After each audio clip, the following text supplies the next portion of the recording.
Welcome to the June chapter meeting of Wild Ones River City, Grand Rapids chapter. Our program tonight will be presented by Shelly Stusick and is titled Go Beyond Beauty for Wildlife, Clean Water, and Beautiful Gardens.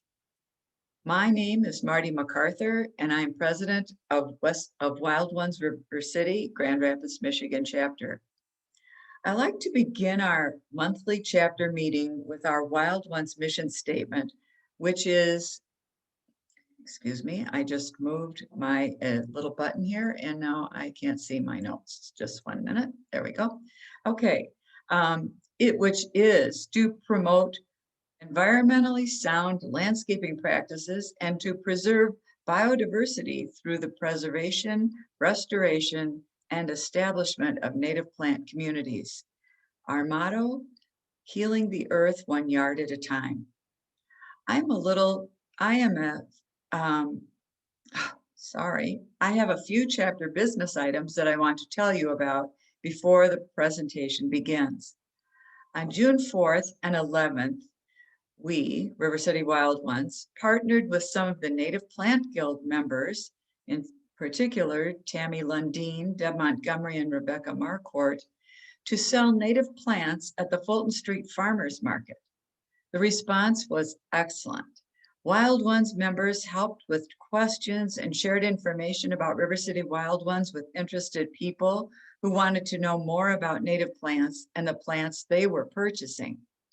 Marty Arnold, our past president, and our current representative on the National Wild Ones Board organized this entire experience, and it resulted in many people who never have had native plants in their yard now able to begin incorporating them into their landscapes. New communities of native plants will be providing nectar and food for butterflies, bees, and birds in new yards in the area. The healing of the landscape continues 1 yard at a time. Now, our annual fundraiser, our July plant sale, will take place on Wednesday, July 21st, 2021, at the Fulton Street Farmers Market at from 5:30 to 7:30. Ordering will be done online between June 23rd to the 30th for members and July 1st to the 14th for the general public. You can find out about all the information about the sale and the choice of plants that will be sold on our website at rivercitywildones.org. On our website, there's a link so that you can look up information on each plant that is being sold so that you can choose plants that fit the conditions of your yard and garden. The plants that you purchase will be available for pickup on Wednesday, July 21st, between 5:30 and 7:30. Any plants not picked up at that time will be donated. There will also be a browse and buy that night, just in case there are still a few plants that you wanted to, in addition to your order. We'll also have some excellent books that you might want to add to your resource library. These can be part of your online order, or you may look before you purchase while you are picking up at our browse and buy while you're picking up your plants. This is our major fundraiser for the year, and we will be offering some wonderful plants that will help make your garden a source of life for diverse communities that depend on these plants for survival. We will be asking for volunteers to help with the plant sale in the next few weeks. Please volunteer if you can. There are some wonderful plants, shrubs, and trees to choose from this year. We are looking forward to seeing you there. Walkabouts. There will be a great chance to see some native plant gardens on July 28th and also on August 4th. This information about the time and place is on our website under the Events tab.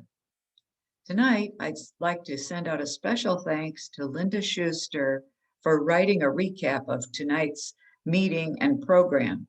We really appreciate your willingness to help with the newsletter by providing an article. Would you like to get more involved in Wild Ones River City? We are looking for 2 people who would like to be members at large on the board. These positions are an opportunity to be part of the board so that you can bring your perspective and ideas to help make our organization even better. There are no specific requirements, only interest in helping Wild Ones River City fulfill its mission and desire to work with other volunteers to help accomplish this goal. Now, we are also specifically looking for someone, in addition to the members at large, who would like to be a co-chair with Amy Heilman, our garden chairperson. This mainly concerns assisting with weeding and spreading mulch at the native plant garden at 920 Cherry Street. An extensive background in plant identification is not necessary. If you are someone who would be able to help carry out tasks that need to be done, that Amy would direct, and to help keep the gardens looking tidy, then you would be perfect. To contact us, go to the website under our River City Wild Ones website, under Contact, fill out the form, and it will get to Amy so that she can contact you. Speaking of native plant garden at 920 Cherry, there will be a work session there on Wednesday, the day after tomorrow, Wednesday, June 23rd, from 10 in the morning until 12. Many hands make quick work, and often as plants are thinned, you may even have some new plants for your yard when you are finished. Please volunteer for a few hours to keep the native plant garden looking great. Now, I would like to have Linda Gary, our Vice President, introduce our speaker for tonight's program. See you at the July plant sale on July 21st. Thanks, Marty. My name is Linda Gary, and it is my pleasure to introduce Shelly this evening. But before I introduce her, I want to take care of a couple of housekeeping items. You all are probably very good at these Zoom webinars after this past year, but in case you have forgotten, there are 2 buttons in the bottom of your screen. There is a chat button, and that is there for you to type in any comments that you might have during Shelly's presentation. And that is also where we will post a PDF document that Shelly has created, and it has all of her resources and links from her program that you might be interested in. The Q&A button at the bottom of your screen is also for you to type in questions that you would like Shelly to answer at the end of her presentation. And hopefully we'll have time to answer most all of them. So Shelly's presentation tonight is called Go Beyond Beauty, and she will be talking about some of the most invasive plants in our local natural areas and how they originally came to the United States as ornamental garden plants. Shelly is originally from Grand Rapids. She joined the Northwest Michigan Invasive Species Network in 2020 as their Go Beyond Beauty specialist. She has a bachelor's degree in natural resource management from Grand Valley. And prior to that, she completed 2 terms with the Leelanau Conservancy as a stewardship technician through the AmeriCorps program. Throughout that time, she has gardened for a local small business, and she also is an MSU Extension Master Gardener trainee.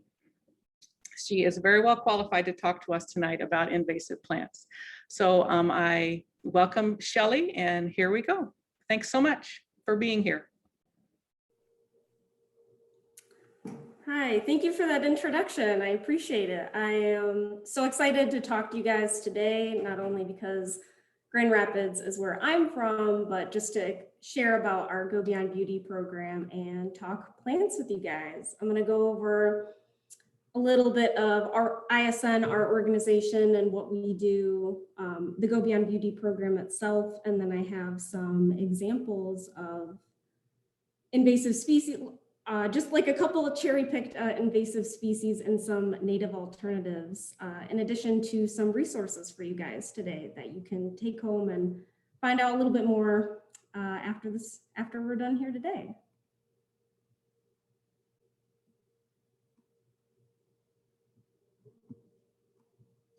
So I'd like to begin by sharing that ISN is a cooperative invasive species management area, or SISMA. We operate in Manistee, Benzie, Grand Traverse, and Leelanau counties. We're lucky to have over 60 partners in our service area, some of the major ones listed here, and funding from the Great Lakes Restoration Initiative, the Good Neighbor Authority, and the Michigan Invasive Species Grant Program, which funds Go Beyond Beauty specifically. So we couldn't do our work without our awesome partners, and we want to recognize them first and foremost. So at ISN, we have some great programs that we're currently working on. Obviously, we have our Go Beyond Beauty program, which we're all here to talk about today, but we also do have a crew out and about to look for and treat invasive species, particularly in high quality areas. We do work bees with the public, where volunteers come and help us manage invasive species such as garlic mustard or baby's breath, like you can see in the bottom there. So we also do a lot of outreach, not only online, but in print, creating resources, and we do presentations as well, like today, and just generally want to help people with their invasive species concerns and be a resource for them. In invasive species work, it's really easy to get into the doom and gloom about invasives because it can be quite an issue sometimes, but the reason we care about invasive species is because habitat matters. That's our website, habitatmatters.org. It matters to people if you like to be outside, whether you're hiking, doing photography, camping. People, especially in the past year and a half, have really taken refuge in our natural areas and spaces available for the public. Habitat matters for wildlife because of the tight connections that native wildlife have with their food and shelter sources that contribute to the food web. And that goes for all wildlife, you know, the birds, fish, deer, butterflies, but also the less glamorous insects and animals, they all play their role. And habitat matters for Northwest Michigan a great deal. Our economy is closely linked to tourism and agriculture, as well as forestry and the fisheries. All of those industries are really tightly connected to the habitats that make Northwest Michigan what it is, and a place that's so special to us. So Monarch Butterflies are a perfect example of why ISN does the work that it does. It's well known that the caterpillars rely on a particular native to survive, milkweed. But if we're wanting to think about that a little bit deeper, we can think about the decline of monarch populations and the concern of pollinators. I think it's National Pollinator Week this week, so this is especially relevant. We could talk about how our native plants can help with pollination and pollinators, and why invasive species are threatening populations of native plants like milkweed. So there are these tight connections between our native insects and native plants. Although monarchs are kind of the poster child, this connection is not unique to just them. You know, it's important to look at species like the monarch, but there are many other, you know, kind of less glamorous insects that are critical as well and share these connections to their native food sources.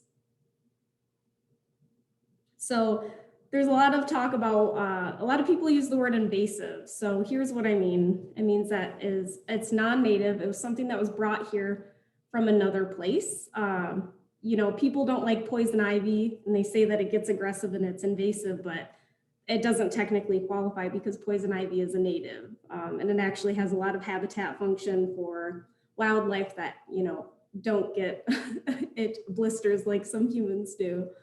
An invasive is something that has few natural predators to keep populations in check. Where the plant is from, and mostly ISN deals with terrestrial plants, but where the plant's from, there's likely something controlling its numbers. You know, here, that's not the case for an invasive. And like, take for instance, deer garlic mustard. is highly unpalatable to deer. And that's part of the reason why it's able to spread so rapidly. And that puts pressure on our actual native plants and deer, and spring ephemerals, like our wildflowers that people love, that causes them to eat those instead. So there's also the biocontrol to manage purple loosestrife, the Gallericella beetles in the bottom corner there. So by introducing that, we're essentially creating a predator, because and that's a very reliable biocontrol where, you know, if there's no purple loosestrife to eat, they will die. They won't eat any of our native plants. That has a tight connection for them that was brought overseas. And then typically an invasive is going to have a massive seed production or ability to regenerate. And so a single honeysuckle or baby's breath, for example, can have thousands of seed from one plant that can in turn be spread by wind, water, humans, animals, you name it.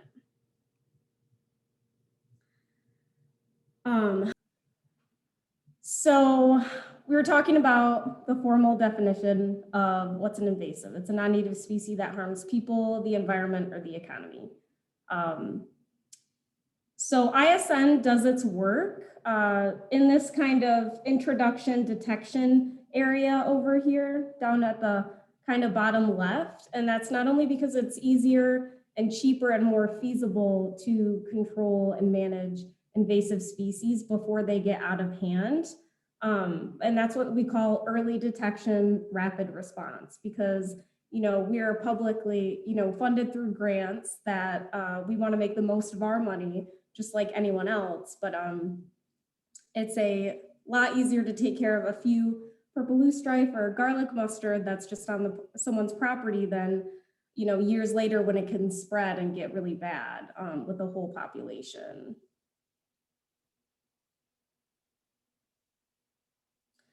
So many invasive species are brought here on accident, like Phragmites that was transported in ship ballast. Garlic mustard is a prime example of something that was brought over for food. And it goes back, you know, hundreds of years in Europe, but it was brought to North America in the mid-19th century. And some were planted on purpose, only to be kind of like a big oops, conservation oopsie, where oftentimes these plants like autumn olive, they do actually have a benefit, but they're still can become incredibly invasive. So autumn olive has berries, but their seeds are not very nutrient dense, and they can be dropped, you know, in bird waste when they pick them up and continue to spread unchecked. And so 50% of the invasive plants in our region were garden ornamentals. And note that, you know, many invasive species are still available to buy, and that's why we have our Go Beyond Beauty program, which I'll get to in a minute here.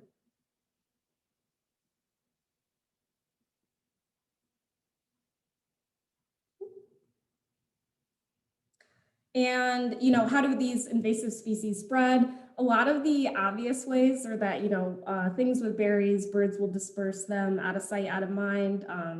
Ornamental plantings, like in the bottom left, you can see that Japanese barberry, dispersal by wind, by tires, by tools that people use, by your shoes when you walk in natural areas or other people's, you know, landscapes, you can do that. And then also, if you're a dog owner like me, who has an exceptionally fluffy dog, you can unknowingly take seeds home that, you know, kind of hitchhike on your pups. And so this is why when you're out hiking and you see those boot brush stations at the trailhead, it's really awesome. Even if you don't think there's much on your shoes or anything like that, you know, it's a good way to not only keep your footwear clean and keep your car cleaner, but to prevent some seeds that might be hanging on to your shoes and things like that. So now the reason we're all here today to talk about Go Beyond Beauty. And Go Beyond Beauty is a voluntary program that promotes and provides support to garden professionals and concerned citizen groups or individuals who are committed to not selling or using high priority ornamental invasive species. So ISN does a lot of invasive species management, and my program is about ornamental species that are still readily sold at retailers and that still spread and are of concern. So a significant percentage of the terrestrial invasive species came from intentionally introducing them as garden ornamentals, like I said. So Go Beyond Beauty aims to mitigate this by providing positive recognition and promotion of garden professionals and others who take them out of the line of sale. So we like to say that Go Beyond Beauty is a non-regulatory but celebratory program. And what I love most about it is that everyone who participates is genuinely excited to be here. They all want to. We're not forcing anyone. We're not hounding people to get after our program because, you know, at the baseline, it's a very good sentiment and people are usually on board. So we're not here to tell anyone that they're gardening wrong. We just want to promote and lift up those who don't use or sell, especially high priority invasive ornamentals. So in ISN's 4-county service area, we have 9 garden centers or nurseries, 18 garden professionals such as landscapers, designers, or landscape architects. And then we have 32 community participants, which are like landowners or other businesses or organizations who have gardens, who have all made the commitment to not sell or use high priority invasives. So the original intent of Go Beyond Beauty was geared toward just the garden professionals, the people who are selling and using them in their business. But when community members and organizations wanted to make that pledge to disuse those high priority invasives in their landscaping and projects, we said, of course, why not? You know, this helps support our goal of getting high priority ornamental invasive species out of demand just from the other side of the spectrum. And the whole reason that I was brought on with ISN is to strengthen the program as it is, but also to offer this program statewide, which is especially relevant for your area. However, as we go through this and I'll get to that later too, but as we go through this presentation, I want to note that what I present about the program here today is how Go Beyond Beauty exists within our 4-county service area right now. Our program will stay the same in our area, but it will be simplified when it goes statewide because we want to offer it to all corners of the state.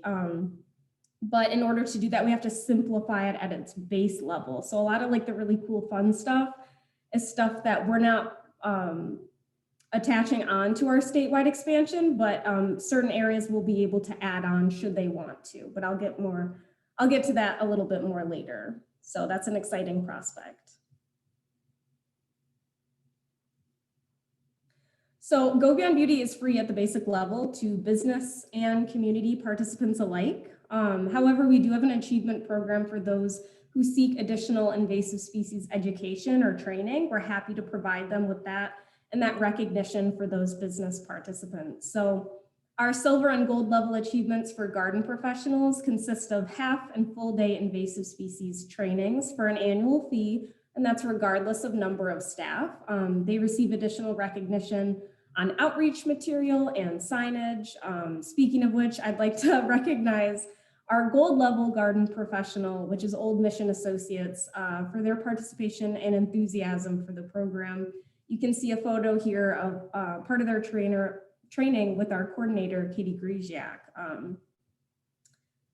And so we're really appreciative of their involvement and just education when they're out, you know, because they're a landscaper. And so when they're out creating spaces or maintaining spaces, to know what's invasive and what's not, and to avoid planting those high priority invasives, which is really important.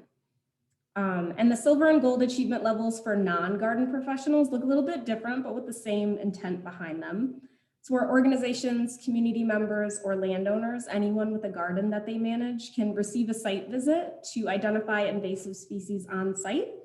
Then we follow up with management suggestions, and if they're a gold level achievement participant, they can additionally receive native plant suggestions just for their site or to replace those invasives that they do have. And that's for a one-time fee for the non-garden professionals. We call them our community participants. And so they're some of the most dedicated people too. So Go Beyond Beauty participants get access to our educational resources like rack cards, door hangers, native plant printouts. We have nearly 300 species of native plant signs, like you can see in the center there. But they also get some fun goodies like stickers, bumper stickers, gardener business signs, and boot brushes, funding dependent on those, it depends. But however, the main appeal of the whole program to garden professionals is that the promotion and advocacy they get through ISN. So if someone calls up ISN, says, I have this invasive, I don't know what to replace it with, where do you think I should go? Not only do we have native plant suggestions for them, but I'm going to refer them to the Go Beyond Beauty participants because we don't want them going to, a big box store that's going to have a ton of Japanese barberry or something that we don't want them to plant. So of course, we're going to refer them to these businesses that are, have business practices that protect our region. And one of the best resources that we have in the top right corner here is our Plan Before You Plant brochure. So on the left side, you can see that there's some Baby's Breath, Dame's Rocket, and Forget Me Not. If people like the look of these, or they like the function or the area that they are in, then we have suggestions for those plants that either fill the same function or look similarly. And so we have those for trees, herbaceous plants, that kind of thing.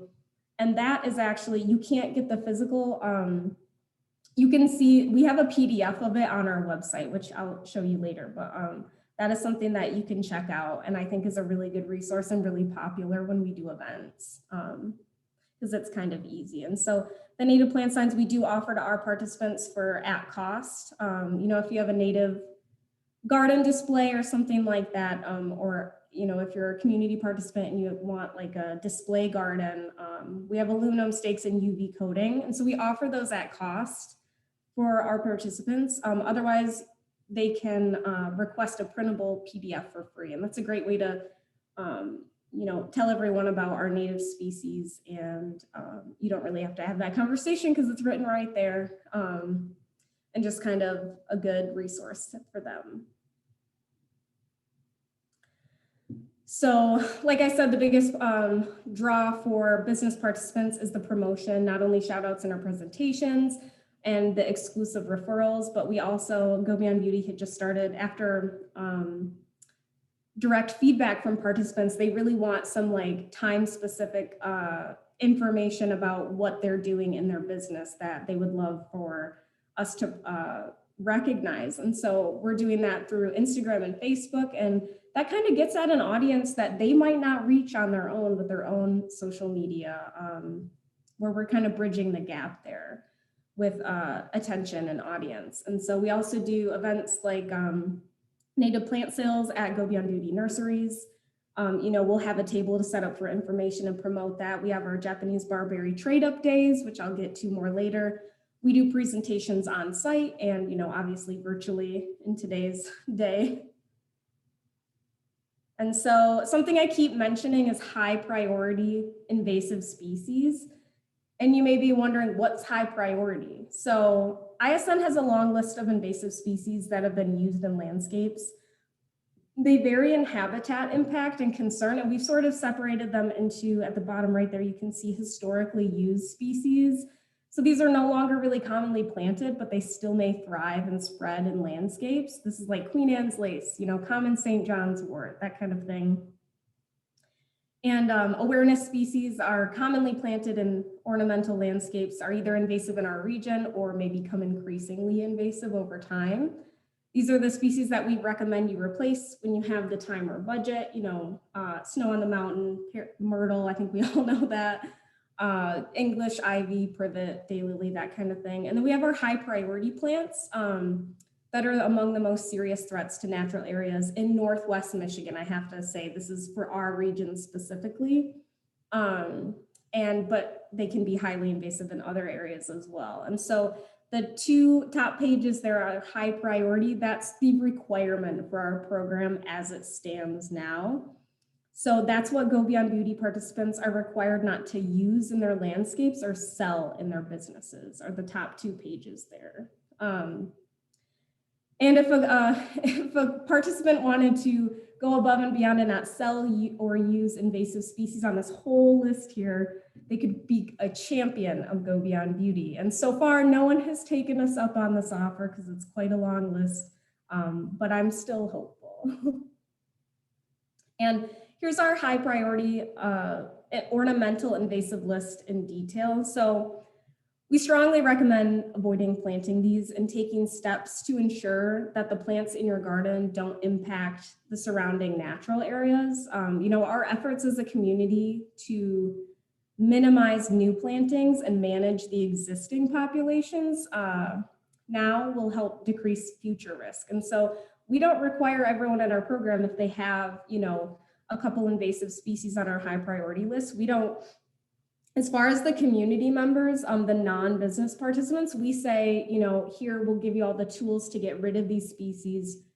If you want, don't transplant them, don't give them away, don't plant more, and you can be part of our program. And for the business participants, these are the ones that they are not allowed to sell, save for 2 of the aquatic species that we say that they have to display signage, but those are the 2 only aquatic ones. So the red arrows on here indicate which species are our organization's ISN's top least wanted species. And so these are prioritized based on their habitat impact and management feasibility. Remember, I'm ornamental species. ISN is just invasive species across the board. What's, they're terrestrial plants that have already established in our region that are a higher risk to our ecology. So that's why those species are prioritized. And so I thought I would give some insight into how ornamental invasive species list is so closely related to what is detrimental in our habitats that we're actively trying to manage. And so those are those red arrows that you see there. So, and this includes all cultivars and annual varieties of the species. There are a lot of cultivars that claim to not reproduce or be sterile, and while that may be true, we have been kind of burned in the past with cultivars hybridizing with our native species or naturalizing. So that's just ISN's stance for now. And keep this in mind throughout this, that ISN is approaching this from an environmental standpoint, like our priorities are our natural areas and protecting the natural resources we have in our region. So we fully recognize that other people have different priorities, and we're just here to educate. We're not here to be like, oh, shame on you kind of thing. We're just here to educate. And if people want to voluntarily join Go Beyond Beauty and, are interested in getting rid of their invasive species in their gardens, we are so happy to have you guys on board or to, talk to people about it. So if not, no hard feelings at all. So just keep this in mind. We're not telling anyone they're doing, they're being bad. We're just giving them the tools if they want. And also throughout this presentation, I should say that it's always correct to refer to species by their scientific or botanical names, but I'll be using both and referencing other common names just to save your ears from my mispronunciation and butchering a little bit. But also to potentially make that connection of, oh, I've heard of that, even if you wouldn't ordinarily recognize it. So I'm going to go into a little bit about our statewide expansion, and then I'm going to go into a couple different varieties of, or different different species, invasive species from off of our list. I'm going to kind of cherry pick a few of those to talk about, and then their native replacements and those resources for you guys. So, the reason I was on was for our Helping Michigan Go Beyond Beauty to expand this program statewide. And so there's a 3-year grant through the Michigan Invasive Species Grant Program. And the first year, which we're in right now, is to grow our program at home and to prepare for this statewide offering. And so that would be in the years 2 and 3 when we carry that out. And so what this will look like is that ISN is going to empower hubs, like Go Beyond Beauty hubs throughout the state. And these hubs would be organizations that already kind of parallel our work to be the regional kind of Go Beyond Beauty hub for that region. So if you have questions about Go Beyond Beauty and you live in Saginaw, Michigan, there would be a more local person besides us in Northwest Michigan to be that contact and that reference for you. Because, as much as I would love to be involved all over the state, the invasive species priority all over the state totally differs. We have such special habitat in Michigan all over that varies greatly between, you know, the UP, the Lower Peninsula, the, you know, further southern counties have totally different priorities and totally different species that are of concern. You know, in Northwest Michigan, we have our dune ecosystems and things like that, that we really have to prioritize those species, versus inland Michigan might be totally different. So that's why we're going to empower these hubs, and they don't necessarily have to be SSMAs or invasive species management areas, but they are already kind of, their work kind of already parallels Go Beyond Beauty. And, you know, like I said earlier, there's a lot of crossover and versus what's invasive and what's still readily sold at retailers. So the hubs will be able to enact the program in their region. And, you know, we would love for every, you know, county or every area, region of Michigan to be covered. But if we know that won't happen right away. So if you don't have a hub, that's no problem. We want to say yes to everyone, including the community participants such as landowners. And we want to be able to say yes to everyone who wants to join, because it's just, you know, at the base level, it's just a commitment, you know, and it's a group and it's a like-minded kind of grassroots program. So like I mentioned earlier, Go Beyond Beauty will be offered at the base level. And so this will entail a simplified invasive species list. You know, we had quite a few, I think it's about 30 species that right now is the high priority list. And that will be almost halved as far as invasive species that are ornamental that apply to the whole state instead of just our region. And so at first, you know, this is the baseline, but we want to enable hubs to add any other events, add any other species that they think that they might. But for Go Beyond Beauty, we want to across the board have those, you know, about 15 species it'll be that are of concern for the whole state that kind of everyone has in common. And so the achievement levels that I described earlier are very popular, but in the events, you know, like the Japanese Barberry TradeUp event, which I'll talk about in a minute, those won't be specific, explicitly offered. They could be depending on who's your hub and where you are at. But at the base level, that's just kind of where we're at right now, because we want to get people involved. We want to make it really, really easy for people to say yes to this program, because it's, you know, it's a preventative program, but it's also an educational program. You know, we're after those people who are kind of on the edge of, you know, from the traditional gardening with non-native invasive species to more natives and non-native but non-invasive species. And so we do have on our website, habitatmatters.org, on our Go Beyond Beauty page at the bottom, there is, if you're interested in being a participant when Go Beyond Beauty statewide, like reaches out to everyone, you can put your contact information to be on an email blast about when, you know, when that happens. Of course, you can follow ISN's. We have an e-newsletter and like social media and Go Beyond Beauty social media. But if you're really, really interested, it would help us know where there's a lot of interest throughout the state so that we can kind of make sure, you know, that there are hubs in certain areas if there's a lot of interest. So we want to know who and where you are if that's you.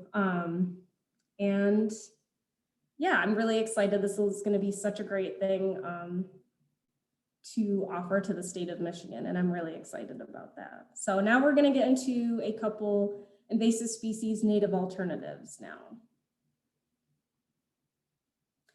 So I've been talking about Japanese barberry this whole time. So there are other barberries in existence, but if you're in Michigan, chances are almost guaranteed that you would come across Berberis thungbrai or Japanese barberry. It gets anywhere from 2 to 6 feet tall. And there are leaves in clusters at each node, and they almost look like upside down spoons is how I kind of think of them, because they're really quite adorable. You know, it blooms in April or May, has small yellow flowers that you can see in kind of the middle there. So it's a spiny deciduous shrub native to Asia. It's commonly planted as a hardy landscape plant. And it is as like hedges or like singular people. It kind of has this kind of creeping branch effect, and actually the branches can root freely where they touch the ground. So that makes it kind of desirable for thickets and hedgerows. And deer don't like this plant. That's also why it's favored for landscaping, because it has those barbs, which you can kind of see in the top left photo there. But it is desired also for its scarlet color in fall. And there are many cultivars and variations in size and color, as you can see here, you know, red, purple, and green, and even a variegated variety.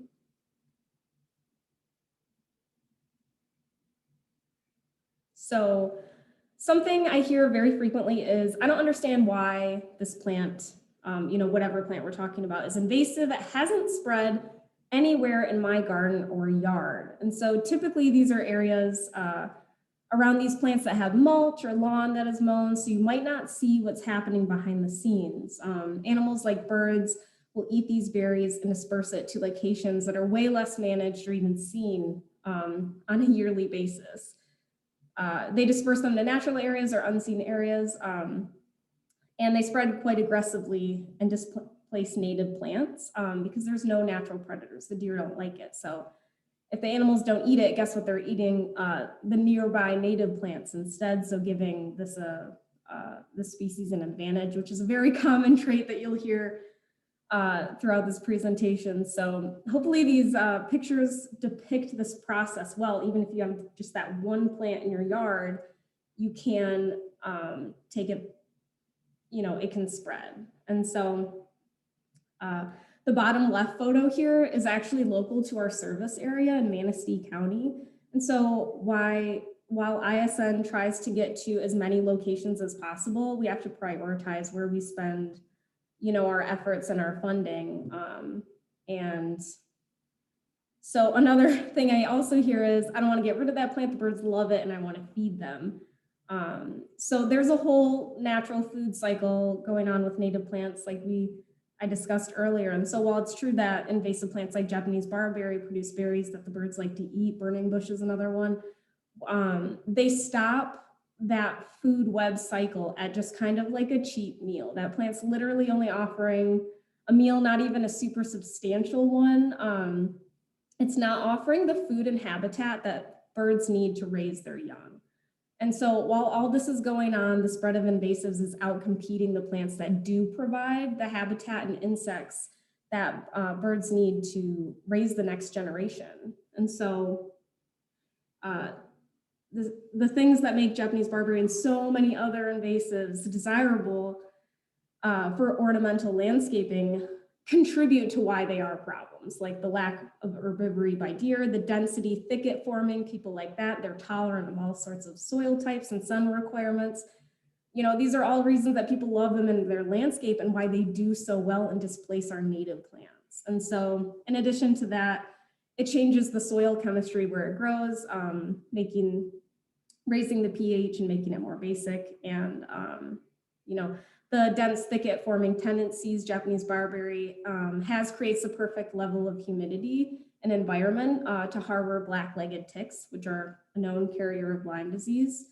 You know, this is a prohibited species in Indiana as well. And so I don't want to distress anyone with that last piece of info, so I will quickly note where we're coming from. Japanese barberry is favored by the black-legged ticks and the white-footed mouse, which is its primary vector. In a study by the University of Connecticut, the following numbers reflect ticks carrying Lyme disease in a 1-acre sample. So unmanipulated dense barberry stands or thickets had 120 Lyme-carrying ticks per acre versus 40 in an acre with controlled barberry. So, and then in the control plot with no barberry, there was an average of 10 ticks with Lyme per acre. So don't panic, you know, that one barberry plant isn't going to give you Lyme disease. It's not what we're saying. We are saying we want to avoid these dense thickets in natural areas. And, you know, I was talking to a volunteer one time who said, you know, she took out a hedgerow barberry because she's like, well, I've got grandkids and I've got dogs and, you know, why chance it? Because it's really thorny anyway. And she was laughing and said it was an opportunity to convince her husband to buy new plants. So which is a really good way to look at it. I think I can speak for all of us when I say, you know, I might welcome a chance to buy something new. And if you recall the formal definition of invasive species, a non-native species that harms people, the environment, and the economy, Japanese barberry is one of the few that pose an environmental and public health risk, both of those, you know, a double whammy in that regard. So I've also been referencing our Japanese barberry and TradeUp days. And so that's actually happening this week. It's both Pollinator Week and Japanese Barberry Week, but it's an opportunity in our community to trade in Japanese barberry plants for a coupon good to a non-invasive alternative. And so we do a compensation of a $5 coupon per plant up to $50. And those coupons are for participating Go Beyond Beauty businesses. So down here in the bottom right corner are the people who are participating this year. And so from like the garden centers or nurseries, you can, you know, just get a credit for a plant, but then also we do have a landscaper who, you know, that can go towards a native plant installation or whatever you might want. And so those are all over our 4 counties too. And so we have 2 event locations this year for coupons, and one in Traverse City and one in Manistee County. And so, you know, you have to pre-register for those coupons to make sure that we have enough, and, you know, come and get your coupons, trade your barberry in for the coupons on those 2 event days. But for everyone who, you know, doesn't care about coupons, can't make the events or whatever, didn't register, they can, all of this week at both locations, they can just toss their barberry into these dumpsters that we have available for the public. So, and then we reimburse obviously those businesses for those coupons. And so it's a really great way to not only drive business to these businesses where they can have native plant options, but it's a good way to ensure proper disposal of this invasive. So that's what I'm talking about when I talk about the Japanese barberry trade-up days.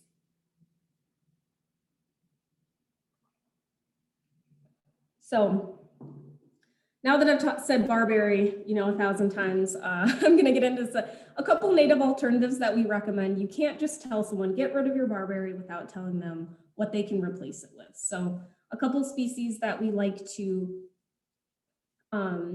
recommend are 9-bark.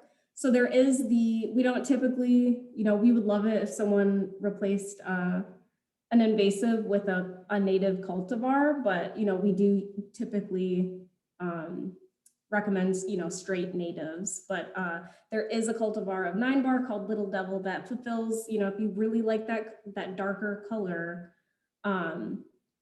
then it's about the same size and the same color as both like burning bush and Japanese barberry and similar environmental conditions. And then we love fragrant sumac because of its gorgeous fall foliage. It's another kind of thing that can be a hedgerow. It's actually a little salt tolerant, you know, and it likes dry sites, which we have a lot of here with all of our sandy soils. And so we love fragrant sumac as well. I don't need to sell you guys on native plants, I don't think.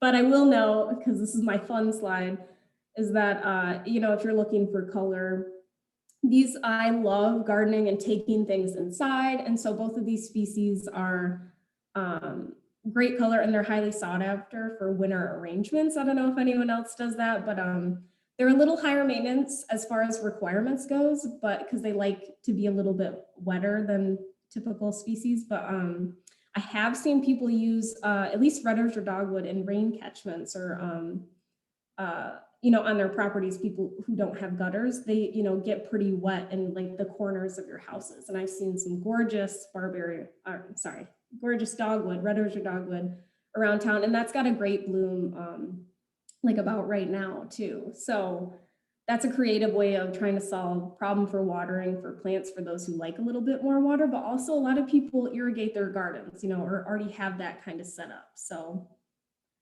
and then I love personally the Michigan winterberry or Michigan holly,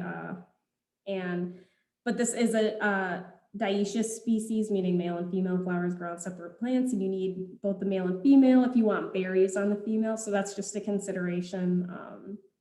But I just thought I would throw that out there because, you know, you don't have to have just like the straight species. You can get a little creative.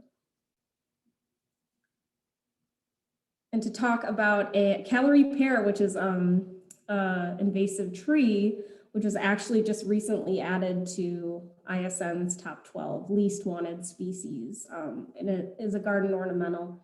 So, you know, the Bradford and Cleveland pear were intentionally introduced to North America as ornamental trees. It self-sows regularly and tolerates a wide range of soils. And this is something that if you go downtown Traverse City, and I believe GVSU's campus had them everywhere too, you know, they are very pretty blooms, but they do not smell great. So, you know, it's kind of, I always wonder why people choose these species, especially because it has a weak branch structure and it's highly susceptible to ice and wind damage. And so this is a species that, this is a good example of where we see invasive species in other areas of the country that have, where it's gotten really bad, like down south. So we try to prioritize these species so it doesn't get as bad as other areas and we can learn from there. And there are some really great native alternatives to Calorie Pear. You know, we love the Allegheny serviceberry. You know, the fruit is just like, you know, Saskatoon's is edible. Really gorgeous blooms in the springtime, you know, that actually smell good. And then there's Chokecherry as well, which does have a beautiful bloom. And both of these provide, you know, berries. So if you like, you know, you like to bird watch, you want to provide habitat, that kind of thing. It's visually, these are visually appealing, have the same kind of function, but are native species that we recommend.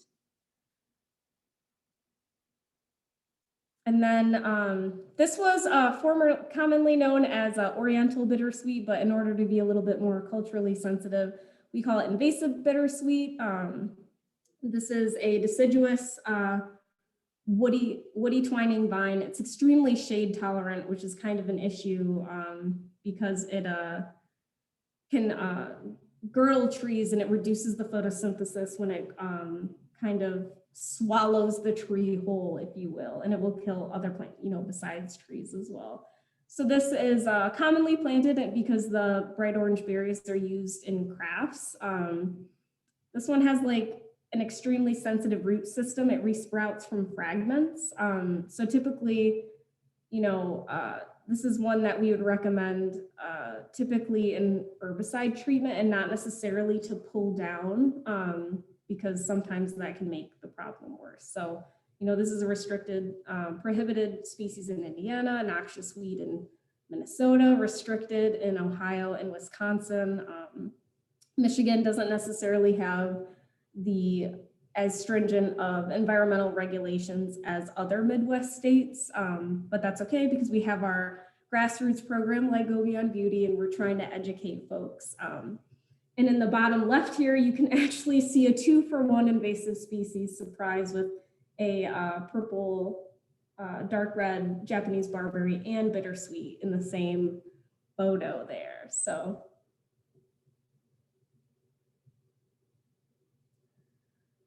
native alternatives for vines. So if you want berries specifically, you could try grapevine or Virginia creeper, which I know people, you know, they can get a little bit out of hand if you don't keep them in check. I know those tend to be a little bit successful once established and definitely need pruning depending on where they are. But I do know many gardeners who use the dried, you know, grapevines to make their own wreaths, you know, that kind of thing. Some people like that to work with. Trumpet vine here is very popular with hummingbirds, and due to its flower shape, it's an opportunistic plant. So it can grow really tall and it likes sun as well. And it can tolerate, you know, heat and drought. And one of my personal favorites to the right here, Virgin's Bower, our native clematis. Who doesn't love clematis? We have a beautiful native one, tons of white flowers in late summer that are fragrant and showy, very fast growing when they get established, and female flowers will produce small fruit attached to feathery plumes, which is quite showy if you can see in kind of the bottom photo there. So I think that's just an underutilized species. So we have our invasive grass, blue lime grass. It's a cool season perennial native to Europe that has a bluish tint to its stem and leaves. That's the common name. You know, it likes full sun and is adapted to dry sites, as you can see. And it's especially aggressive in areas that border Lake Michigan on both sides, even on Wisconsin.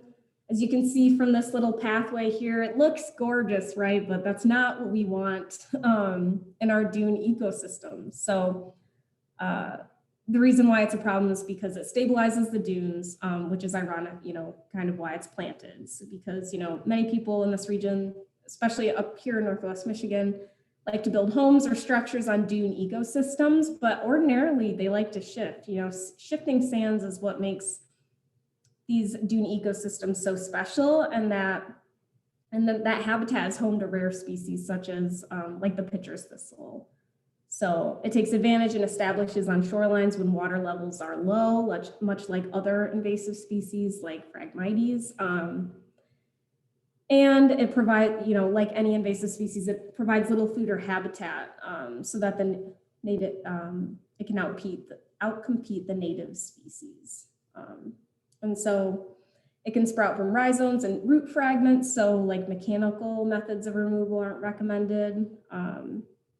And this is one of those, you can do a spring herbicide treatment with this if you're comfortable, but that's what we do, like is recommended for this species because when it comes out in the spring, it comes out when most native species are dormant, which is also kind of another trait for some invasives.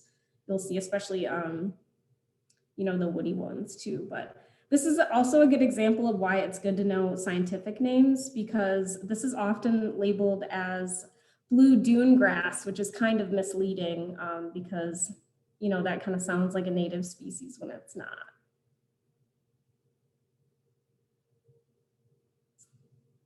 So some native alternatives for grasses. I love little blue stem. This is a great grass that provides interest in all seasons, you know, going from the bluish green to kind of like a orangey bronze in the fall. And I don't have to tell you guys, I think, too much on native species, but there's also prairie dropseed, which is a perennial warm season clumping grass. It doesn't get too tall and its flowers are fragrant. And when pollinated, it's kind of low maintenance, as you can see. It's got a really great aesthetic in that left photo there.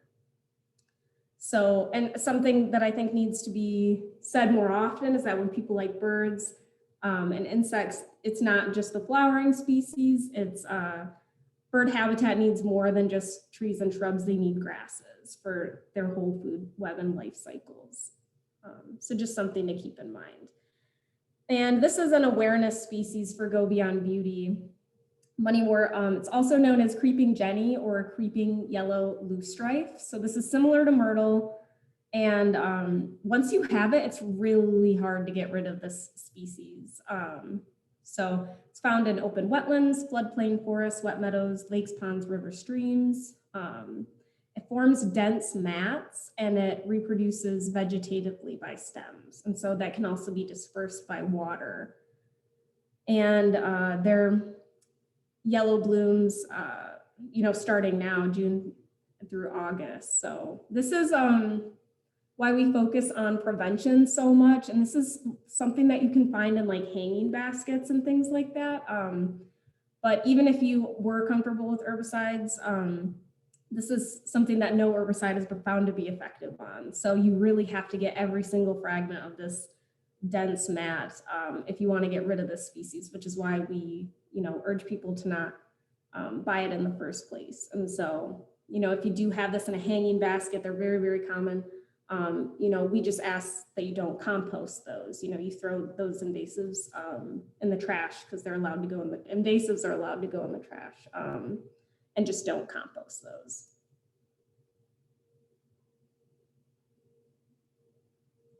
There are some good native alternatives for ground cover. And so for the more wetter species, kind of like Creeping Jenny likes, there's wild ginger and there's also bloodrue. You know, both of these are kind of super special plants. I think personally that bloodroot looks so great, even, you know, when it's not blooming, those flowers or those leaves are so interesting. And if you wanted native ground cover for drier sites, you know, there's wild strawberry and wintergreen are great options as well, especially for acidic soils that we have up here. So the number one way to manage your landscape when it comes to invasive species is to simply not plant them. That's what our whole program's about, right? Gotta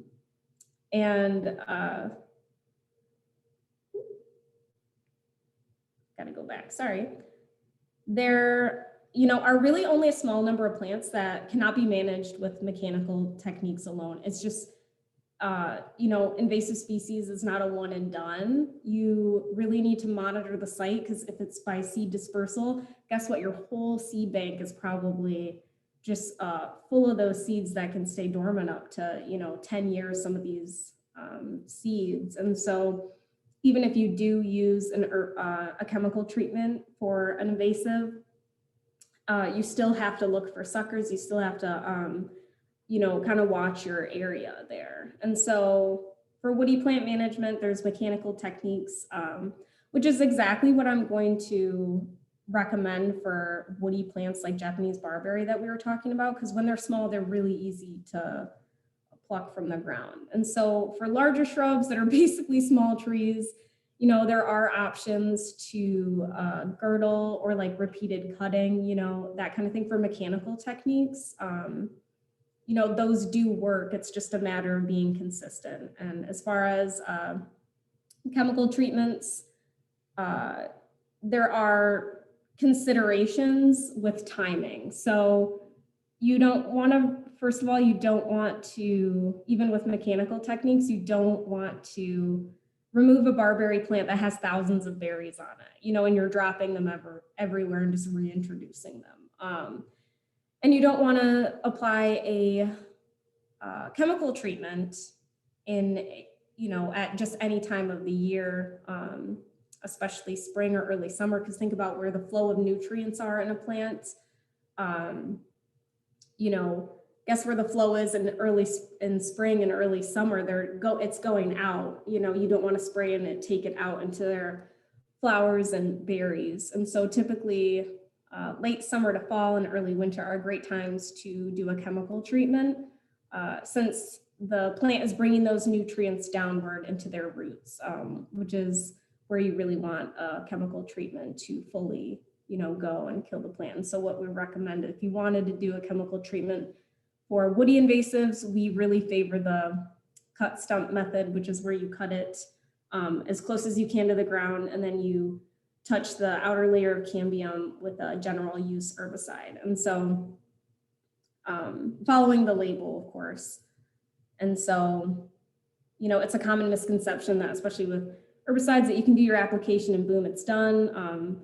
But most species, regardless of how they're managed, take years to eradicate. And so that's why the prevention aspect is so critical.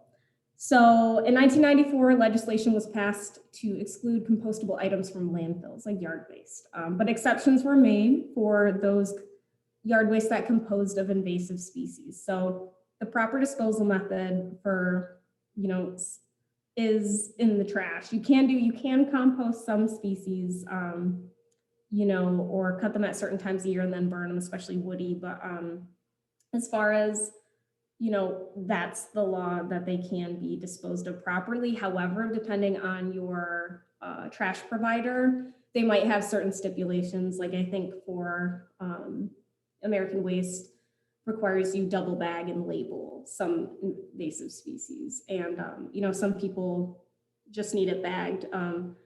And some can be directly brought to the landfill for a fee. So for the most accurate information for like your area, I would call your trash collector. So to avoid getting any fines. And some species we don't really recommend composting. Like, you know, if there's berries on the plant, and just watch your, like, don't compost like garlic mustard or Japanese knotweed or anything like that. And brush piles are a form of compost. And so, you know, that's why we have our ISN, the Japanese Barberry TradeUp days, is to encourage proper disposal as well. So a lot of the similar features that I kind of already touched on with our herbaceous plant management, but some other differing techniques that you can have other than pulling or digging. There's also raking for some of the ground covers and vines. You can smother with either plastic or cardboard. That is an option as well. And you can also try to shade out some herbaceous species. And so it totally depends on what you're trying to manage. And I couldn't give you, you know, an all-encompassing answer, but you know, following the same kind of disposal techniques and, you know, knowing that it's going to be a commitment and a process. So some resources that I have for you here, the Michigan Invasive Species Coalition is a great overall resource. And so actually every county in Michigan is covered by a CISMA, so a cooperative invasive species management area. And if you're from the Grand Rapids area, yours should be the West Michigan Conservation Network, formerly known as West Michigan CISMA.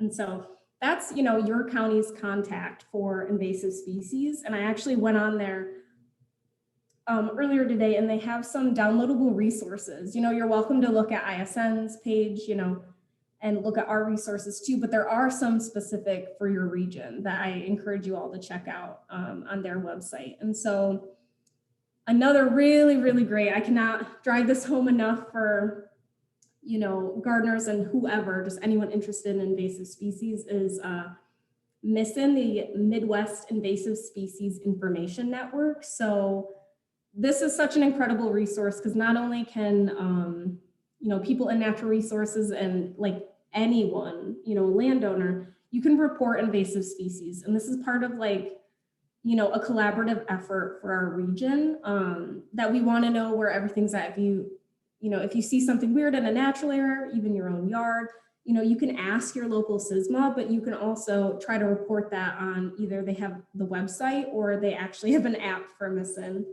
as well. And so, you know, if you don't want to report invasive species, that's totally cool. You know, I really encourage you to, because that helps your own, you know, CISMAs, because we are all tuned into that as well.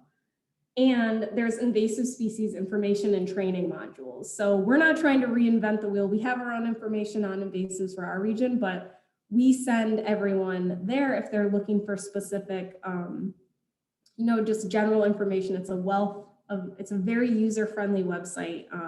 They even have training modules, which you can kind of see where it says bark, where you can go through these, like, it's almost a very rudimentary course for each species where they give you kind of like hints and tricks and similar species, you know, if you're not sure, and that kind of thing, you know, with lots of photos to help you determine. And so you can look them up by the common name or the scientific name.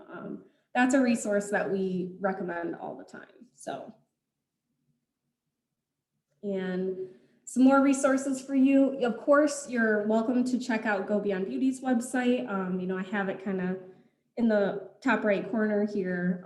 Check out our resources as well. And I'll put my information at the end here in a second. And so there's also the Midwest Invasive Plant Network, MIPIN, and that has great regional information as well. And then the WIGGLE, or the Woody Invasives of the Great Lakes Collaborative, that is a really great user-friendly resource for woody invasives. And that's like a brand new website. And they have some, you know, if you have specific questions, especially about general use herbicide questions and things like that, if you choose to go that route, but they give you so many options of management for a particular woody invasive. So very user-friendly with that. And there's also the Ripple program, the Reduce Invasive Pet and Plant Escapes. So we mostly deal with terrestrial invasive species, but there is a crossover with aquariums, backyard ponds, and pets. You know, that really encourages people to not like release those and has information for pet stores and things like that. And then these are our kind of top books that we like to recommend and that I'm constantly referencing in my work. Bringing Nature Home by Doug Tallamy, very, very popular. That's actually the book that inspired way back in the day, the Go Beyond Beauty program. So, you know, invasives and natives in your own landscaping. And then there's Landscaping with Native Plants of Michigan, Native Alternatives to Invasive Plants by the Brooklyn Botanic Garden, and the Midwestern Native Garden. And so actually the Midwestern Native Garden and Bringing Nature Home, I think, are all part of your fundraiser this year. And I would recommend both of those. And they can do a little plug about that, but I absolutely totally worth the investment for those.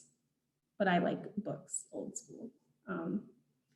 So now that we're wrapping up, the final takeaways that I would love to send you home with is that truly get to know your local SSMA. You know, too often, volunteers are needed for, you know, anything under the sun, and, you know, get involved with them and see what they need. Maybe there's public facing work bees you can do, and just get to know their website and your contacts for those.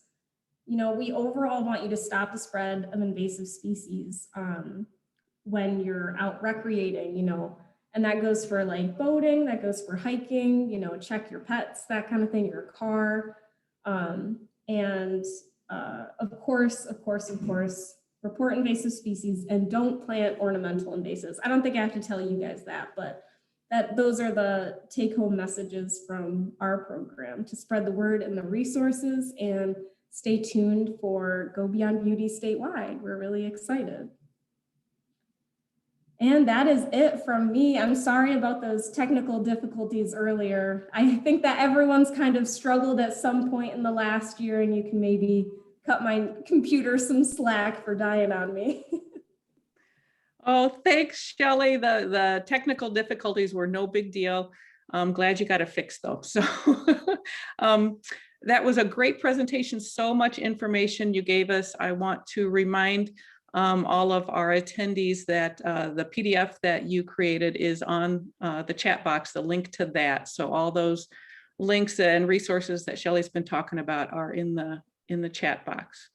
We had a couple questions for you. We had one person asking about trumpet vines and how to get rid of those. Any suggestions?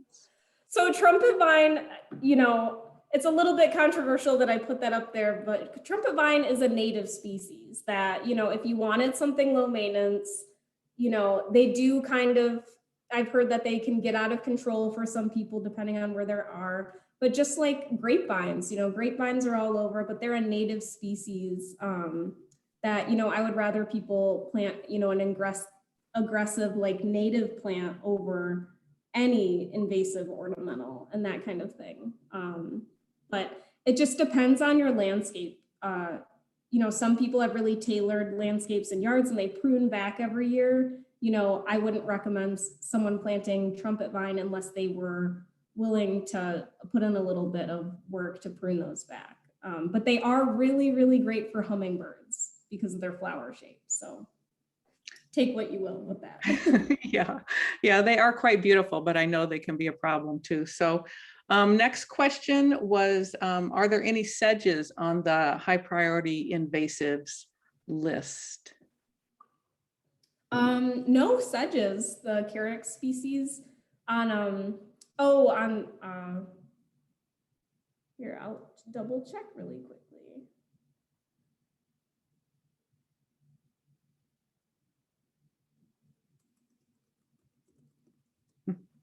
Hold on. I don't think so, but I know that I'm gonna regret saying that off the top of my head. That's always the way, yeah. Yeah. And you can check out, we do have a PDF for this list as well. Yeah, nope, not for our high priority species here. Nope, I know that a lot of, first of all, like sedges are insane. Like the people who know all of their sedges are just incredible people. But I know a lot of those are, kind of what people would consider weedy species.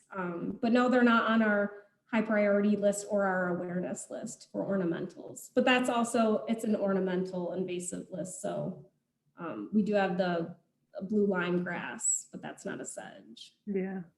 Okay. I think those were the only two questions that we had, Shelly. Oh, Linda, there's one more that just came Oh, wait, I don't see it in the chat. in the chat. Let me look here. Oh, there it just came up on questions. If you have a barberry, can you pretty much conclude you need to remove it? ISN would recommend that you replace that, and we're not, telling you you're doing something bad, but there are a lot of great native species that can contribute to ecosystem function. So it just depends on, everyone's got different priorities with their own gardens. And we're not here to tell you what to do, but we're here to tell you that, if I were you, me personally, I would replace that. Because it is a high priority species. Yeah. Okay. Can I just butt in for a second? The West Michigan Conservation Network, wmconservation.net, has a calendar of events in case anybody's interested in doing some volunteering. We're gonna do a Oriental Bittersweet removal on July 17th, and there is an invasive strike team through the Kent Conservation District that is in charge of that from 9 to noon, and we love more volunteers. As Shelly said, there are tons of resources, door hangers, in case you want to subtly nudge your neighbor to do something with their garlic mustard. And I just can't stress enough, it's so hard for people. When I worked at the extension office, I would get calls, why is not a dandelion considered an invasive? And just trying, to explain to people that there are plants that just, are invasive or spread, but they're not a true invasive because they don't cause any harm. And a dandelion may drive you crazy, may be in your woods, but it's not causing, any sort of ecological or human harm. So no, we can't get a dandelion invasive. Oh, this man did not want to hear it. Yeah, I can understand that. Oh, man. Okay, so one last question that I see then about why is vinca invasive? Yeah, that is something that is in so many landscapes. And it's really kind of one of those things that if it's been established for years and years, it can, be kind of hard to get rid of. That in particular, it's just one of those things that it's especially detrimental to our, how do you say it, like the fringe habitats. Like if you have vinca in, the middle of a subdivision with no woodlands in sight, and it's just this little square, we're not as concerned about that. We are concerned about the houses that are on edges of woodlands, because like forget-me-not and a couple other species, those will creep into those woodlands and kind of displace our native species. And those native species that are in woodlands are like our spring ephemerals, our trillium, our very high quality species that do a lot of, create a lot of habitat for our native insects and, the whole food web. And so that's the biggest issue with that, where I've seen that too. And, in the middle of nowhere in natural areas, just taking over swaths of, they're opportunistic. And so it causes harm to our ecology with that particular species. Someone was asking the question, have you heard of anybody good luck with cardboard or putting plastic to smother it? Because I know when it's been in there a while, those roots are so thick, and this woman's talking about, it's hard for her arthritic hands to dig it out. I totally get that. But Yeah, I absolutely. haven't, smothering works? Yeah, I've heard of that working. I've heard of that working for also Lily of the Valley. orange daylilies and things like that are kind of harder to dig up because they're really, really well established because they've been around for so long. So, you know, I've heard of that working absolutely. There's different techniques you can use of like whether you do cardboard or plastic. And I would just keep in mind that I do think timing is a consideration with that as well. I think you would want to do that earlier on in the season versus like a late summer kind of thing as far as the smothering technique. Yeah. So the Kent County Strike Team spent 6 hours last Friday on an island in the Thornapple River getting rid of barberry. And the residents were like, how did the barberry get to the island? And the hypothesis seemed to be turkeys, because they like the berries and they would kind of, you know, pop over. So it's just fascinating to me sometimes to how the invasive species, because there wasn't much else on this island, but covered in barberry. Wow. Well, I hope you got most of it. Jessie did. She said they started from the Kent team started at the front of the island and the back, and they moved forward and they got almost all of it, I think. So, and I didn't even know there were 7 islands in the Thornapple River. So pretty cool. That is pretty cool.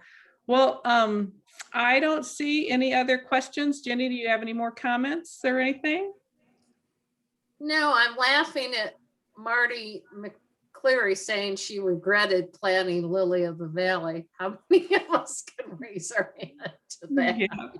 Yep. So, well, all right. Well, then, everyone, I think we're about done with the presentation. But before we sign off, I want to thank you, Shelly, for an awesome presentation. Learned a lot, such great resources that you're providing us with. And I'm pretty excited that Go Beyond Beauty is going to go statewide. I think that's a pretty cool thing. I'll look forward to that down here in the Grand Rapids area. For all of you attendees, just another reminder about our native plant sale, July 21st. We will have pre-orders for online sales, as well as you can come and browse and buy. And let's not to forget, we're going live in August with actual presentation outside a hike. So an end to the virtual. It's kind of exciting. We'll be learning more about invasives with Jessie Schulte. Yes, So, yeah, that'll be great. Yeah, that'll be great. And also we are going to have some garden walkabouts in this summer. So those are really fun for anybody that would like to come. It's when a member of our group invites us over to their garden. And so we can walk around and see what the gardener has done and learn about their challenges and their successes in their garden. So those should be fun. So we have lots of good events coming up. I will suggest if you are not a member of Wild Ones and you have been thinking about it, it might be a good time to go ahead and become a member. For our online sales for the native plant sale, we have a members only week ahead of the time when we open it to the general public. So, and we did run out of a few plant species last year. So just if you have something special that you see on the list that you would really like, I would suggest maybe you try and order online and maybe become a member to get in at the first with your first shot at it. So I think that's all. Shelly, thanks again. And thanks to all of you guys who have attended. And we will hopefully see you this summer sometime. Okay, good night.